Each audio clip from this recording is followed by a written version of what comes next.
holding hands when I stepped into the light of Danyan's lantern. My breath fogged and I shivered in the early morning chill. We waited for the rest to appear, saving our questions until everyone was together. The beautiful, fair-skinned and auburn-haired Brenna of Eskind was next, followed closely by Nisa in Varen's royal purple and silver. Trevin and Kerdra were last, siblings from Kren and dual heirs of the Krenian crown. It wasn't often that a king granted both of his children heirships, but it was no secret that he was planning to split his kingdom when the brother and sister were old enough to take over. "What is she doing here?" Kerdra asked. Her tone indicated me, even though she refused to look in my direction. "She's a crown princess too," Tisha said quietly. She threw me a tentative smile. Landis gave her a pained look and brushed a stray strand of her curly blonde hair behind her ear. "She's an imposter crown," Brenna said with a glare in my direction. "Not by choice," Tisha replied, her voice uncertain. "Doesn't matter," Trevin said. His sister nodded in support. "She doesn't have the training or the knowledge to lead her country properly. Rory knew what he was doing." A dark figure within the shadow of the pine caught my attention as I turned away to hide my cheeks that were bright red with embarrassment. My eyes adjusted from the shifting light of the lantern to starlit darkness, and I made out the form of the Prince of Antor watching us.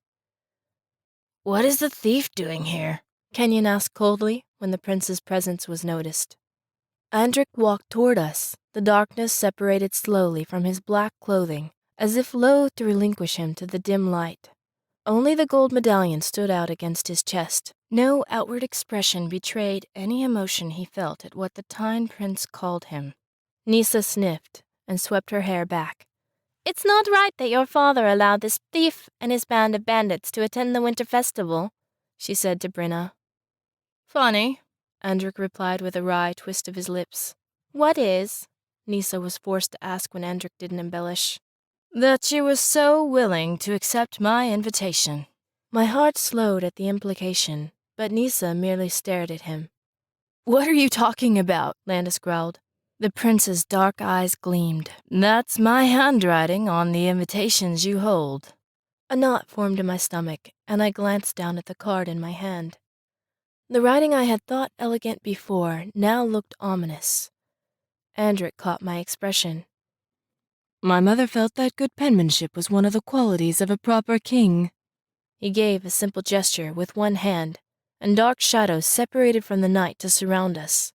"My father stressed the importance of the element of surprise." I stared at him, unwilling to accept what my eyes saw. The dark shapes were soldiers in Antoran black and green, armed with swords and wicked-looking serrated daggers. "Are you kidnapping us?" I asked in amazement. Andric nodded, his expression calm. "In a manner of speaking." Another gesture, and horses walked from the darkness. They were short and rugged, with thick, dusky fur that grew long around the hooves. They were already saddled, but didn't have bridles or any form of leading harness that I could see. They stopped beside us and waited. Andric swung onto the mount closest to him. He then looked back at us. "It'll be a much longer journey if you walk,"